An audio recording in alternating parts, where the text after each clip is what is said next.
Look at the smiles on those faces. What a wonderful night, guys. Hibernian Hmm. 1, Celtic 3. A first half blitz from Ange's men. Goals from Anthony Ralston, Cameron Carter-Vickers, and Kyogo had us 3 0 up. And although we kind of had a bit of a fight back from Hibs in the second half, what a brilliant, brilliant night, lads. I just want to reiterate that right now. Everyone watching this, are you having a good night as well? I hope you are. John McGinley, take it away. Hello, how's it going? I'm delighted after that tonight. I thought, going into this game, I wasn't really sure what to expect from this match. Obviously, there was a lot of chat about the 7 games that Celtic had failed to win in the league at Easter Road over the last few years. So I was delighted to see Ange pretty much blow away Hibs in half an hour and kind of dismantle that theory, that context, all that baggage heading into the game. And then obviously results for us going elsewhere, not just Rangers at Ibrox, but Hearts dropping points, Dundee United dropping points.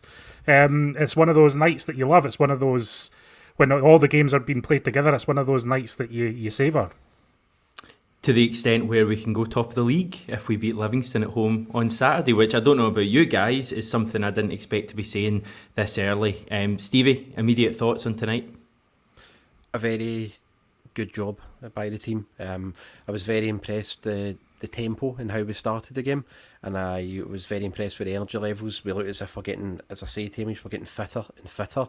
The team, they're recognising each other more and more. They're getting more comfortable with each other. And what I did like was in the second half was we saw before we could be, when we've conceded a silly goal, and in the second half there's obviously we have to weather a storm, but I thought we saw the game out pretty well. We managed it properly, and that's now a few games in a row that Ange has managed the game really, really well. And I've got no complaints with it. It's 3 points, if a hard place to go, as John says. And look, yet again, I'm not complaining. Big smile on my face, and I'm loving what I'm seeing for the Celtic team. We're getting better and better, and looking forward to Saturday now even more. I'm liking this brand new upbeat Stevie. Ange deserves So, man, credit for a lot of things this season, but number one is getting a smile on your face. I just thought the way we started the game tonight was excellent, guys. Me and David spoke in the preview about the very nature of these games over the years. They're end-to-end matches. You know, your heart's in your mouth for a lot of these games with the way Hibs play. And I thought Celtic, took control of the game right from the start of the game today. We didn't allow Hibs any opportunity to make it a match at all in the first half. Now, I just want to get it out there that I thought Hibs in the first half were abysmal, truly abysmal, like all over the place. They made Man United look like a well-organised team at the back. But Celtic took advantage of that. And I just thought, John, I want to talk just up until that first goal. We can touch on the goals in a minute, but I just thought the first, whatever it was, 10, 15 minutes, we barely misplaced a pass. Everything was to feet. The movement was great, and Hibs were chasing shadows. I think it's the best, that first 15 minutes to half an hour. But yeah, that first 15 minutes, probably the best we've played since international break. I just thought we had a real intensity and purpose. Moving the ball, after one touches and two touches, which it's kind of been slower at Celtic Park, recently. It's been slower in some of the matches, and we've obviously been still finding a way to win. But tonight it was just very slick. They went there with a real proper, mentality that they were going to get something done tonight. I really felt that from the off. And they were just ruthless, just, passing vertically, not side to side, making Hibs move around. I agree that Hibs are rotten. They gave Celtic far too much respect.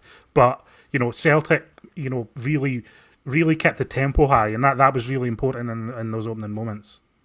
And we're scoring set pieces now, which for me basically means that Celtic are going to win the Champions League at some stage, because that's the one thing we haven't done in recent years. We'll come on to the goal we conceded later, but the first two goals, both set pieces. The second one in particular, from a Hibs point of view, really soft. I think the goalkeeper's poor. It's not an amazing header from CCV, but just scoring for set pieces, Stevie, just yet more evidence that this is a team that's, working on their deficiencies. Yeah, definitely. And it's like the polar opposite of last season. All this moaning we were doing is we're not threatening enough, we're not physical enough at set pieces, and now we are. We've got big physical players in there. It was taking a bit of time, wasn't it, until we were threatening? But then you saw 2 goals today, and on Saturday against Livingston, we've got a set piece as well. You really fancy it with big CCV in there now. Starfelt was unlucky in the second half too, but we look just week upon week as if we're more threatening, more menacing to teams. And, teams are it's going to get to the point, and we're talking about, at Celtic Park, Hamish, where there's a fear factor there. When we're going away now to places like Easter Road, we go to Tynecastle, we're going to, go to Pittodrie again. The home teams won't want to be playing against us if we keep that up, and that's a great, great position to be in. The fear factor's returning not just at Celtic Park, but to, other venues in Scotland too, and that's what we're all about as a club, and we always have been. You just don't want to play us, and nobody now will want to be playing this Celtic team with the movement and the creativity here. Yeah, people, they were terrified of Tom Rogic in that first half before he got injured. They were absolutely terrified of him. And I agree with that fear factor aspect. As soon as he got the ball, they were kind of panicking. They didn't know what to do. They were turning. They were kind of all over the place. And that's what we're missing in the second half for me. I know that we were kind of, the game is almost done and dusted, but we were missing just that kind of penetration from Rogic, someone who can stick the ball in the opposition half and kind of run at the defence almost. And I thought Rogic was brilliant in those opening periods. He was absolutely fantastic, and it's great to see him on top form as well. There was so many times in the game when he had like 3 or 4 men round him in a tight spot and he managed to wriggle out it. Just going off topic, can you remember a similar player to Rogic who had the ability to do that? Paddy McCourt's maybe the only one I can think of over the years. Yeah, Rogic has got a better all-round game. He's more physical. He's got strength. He's very hard to be pushed off the ball. If he is pushed off the ball, it's more likely than not a foul. When he's playing at his peak powers. So, Rogic has been fantastic this season, and hopefully, whatever injury that he picked up in that first half isn't serious. Just also wanted to say it was a very pleasing thing was coming into this game that we knew Hibs were in bad form and we were in good form, but there was no passiveness as soon as we started. We knew they were poor and they were there to be got at, and we just absolutely slaughtered them and put them to the sword in the first half. And I loved it. We weren't sitting off them and giving them all that respect. We just showed how we played to our strengths and it killed them, and that is what the Celtic team are all about now. There was a moment after 26 minutes where Celtic nearly scored the most incredible goal. You know the one I'm talking about. I don't know who the third player was, but Johnson was involved and Kyogo was involved. It was maybe Turnbull or someone like that. And if Johnson's final ball, is at a better angle for Kyogo has a tap in and we score one of the greatest goals ever. Yeah, I mean, Johnson, another one who kind of, I thought was scaring him a little bit. He wasn't particularly productive tonight, but I thought just the sheer presence of him, having a player who can dribble and really run at them, I thought spooked them and spooked that defence and created space for other players. But yeah, that would have been a magical goal. The goal that we did score, the third goal, wasn't far away from being as good as that. Again, really, close control, quick passing, good intelligent runs, and Kyogo just has a knack of staying on side and being in acres and acres of space when he needs to be, which is obviously the best trait you want from your striker.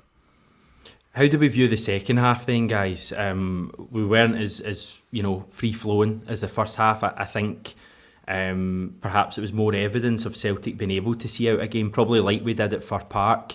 What was your kind of view of the way the second half panned out, Stevie?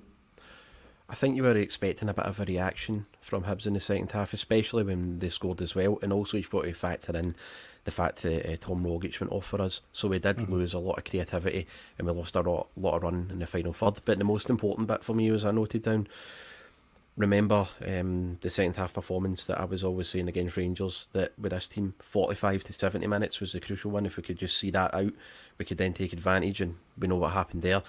And so you knew Hibs were going to throw everything at us. And to be fair to them, they had a wee bit of we had to weather a wee bit of a storm with them. But I thought we really managed it well from 45 minutes to 70 minutes. We didn't give them too much. And then after that, you saw Hibs had used up all their energy. They were drained. And Celtic as well, what I have to say was we... First half, but also in the second half, Hamish, we committed a lot of small fouls. So see, whenever Hibs were trying to get in, you noticed that John, they tried to get into the rhythm and everything. Celtic broke up the play. We were streetwise, and we've been screaming out for ages to see a Celtic team doing that, and that's what just demotivated Hibs as well. So you saw like 70 odd minutes after we'd weathered that, and we started getting into they were tiring, and we started sort of having more of the ball in their half.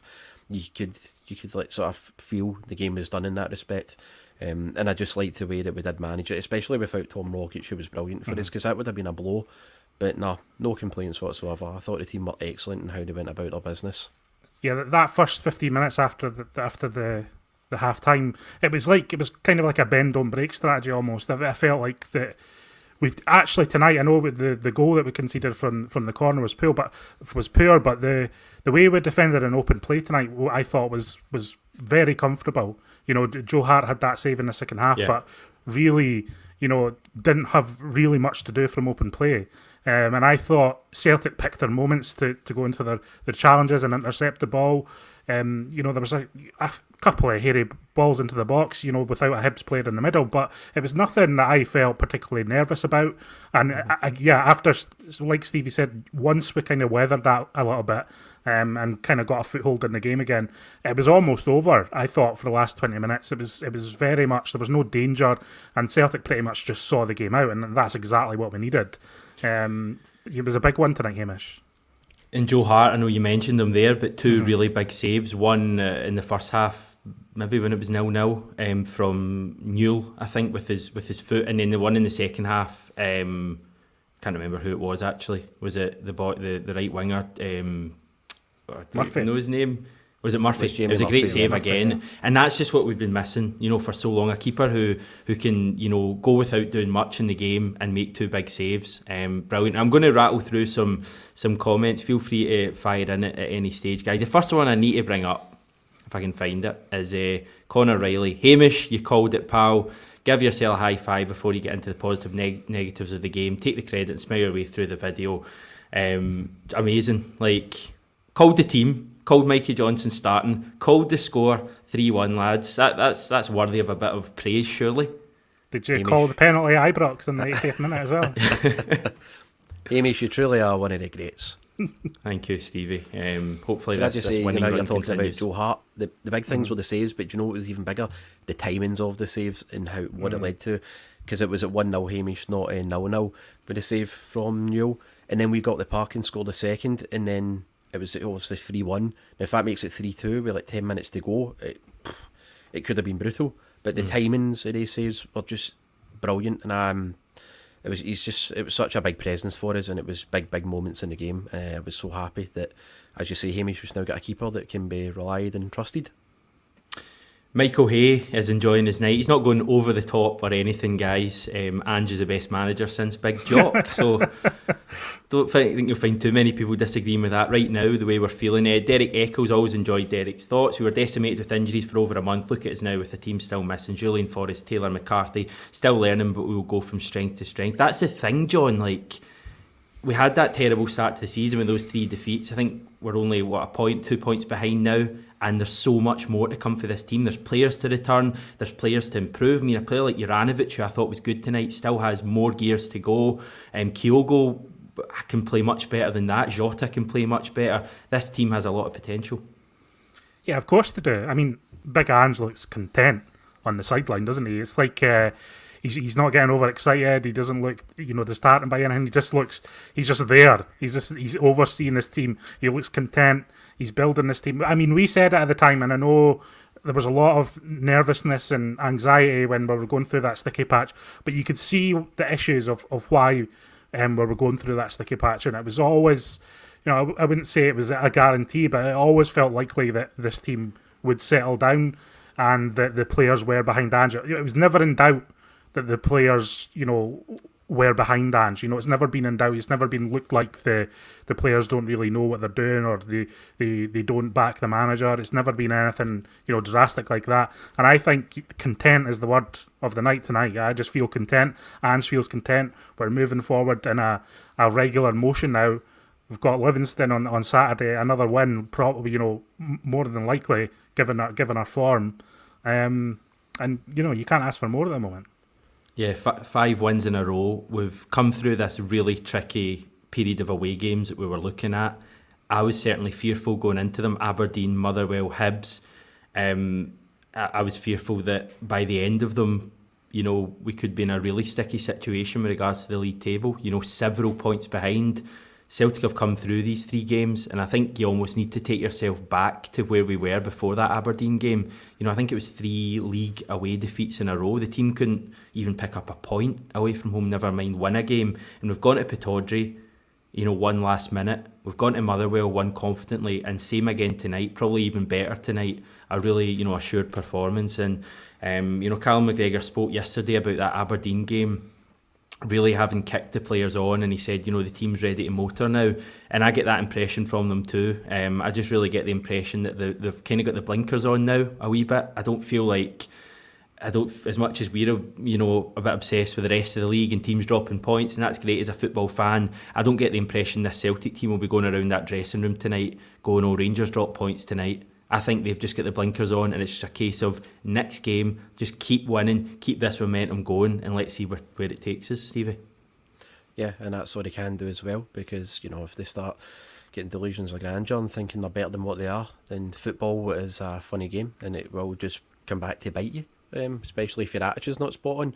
We saw previous Celtic teams, doesn't matter how good the 11 are and how more talented they are, see if the attitude's not spot on, then you're going to get found out and you are going to drop points. And I think that's one of the things that when me and you were in that thing with Callum McGregor yesterday, he spoke really confidently, but certainly seemed professional and switched on, and he was buying right into the manager, just like the fans, but obviously he's dealing with the manager day in, day out, and I think the rest of the players, like you say, Hamish, will be definitely buying into what Ange says.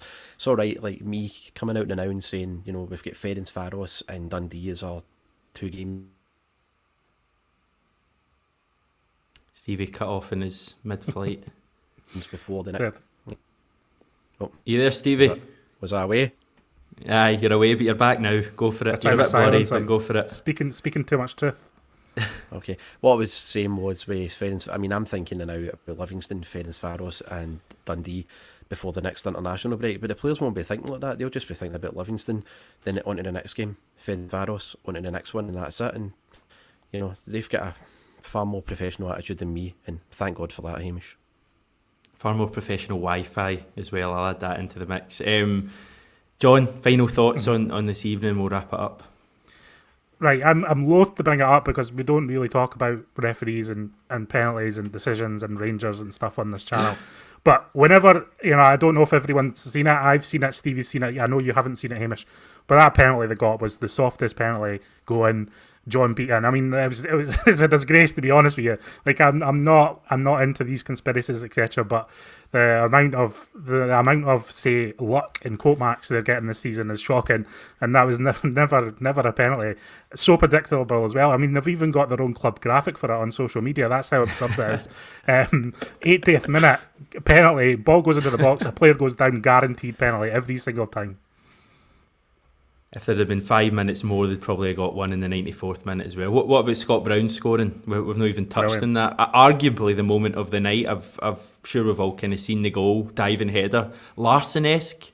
The only disappointment was that he didn't do the Bruni. I think he kind of mimicked an Alfredo Morelos celebration. So an amazing night. Stevie, you want in for the final time? I'm just wanting to not say anything about Rangers here. The last time I did it on this wonderful channel, I was all over Rangers Twitter and follow and getting mocked, so I will keep my mouth shut. Right, we'll leave it there then. Over 1,100 of you watching this live, so incredible stuff. Clearly, a lot of people tapping into the feel-good factor surrounding Celtic at the moment, and as I said earlier, it just rolls on. Saturday now, Livingston at home, a chance to go top of the league. Brilliant opportunity. There'll be a good crowd there. We'll get to see these great players playing again. It's a good time to be a Celtic fan, but I think there's so much more to come as well. And there's so much more to come on this very channel as well. We will have Jackie McNamara on tomorrow with me and you. And look out for that one. Don't forget to sub to the channel. Maybe this is the first time you've come across us. Please click that wee subscribe button before you head off. And do come back, of course. John, Stevie, thanks very much. I've been Hamish on a great night for Celtic. Take care and hail, hail.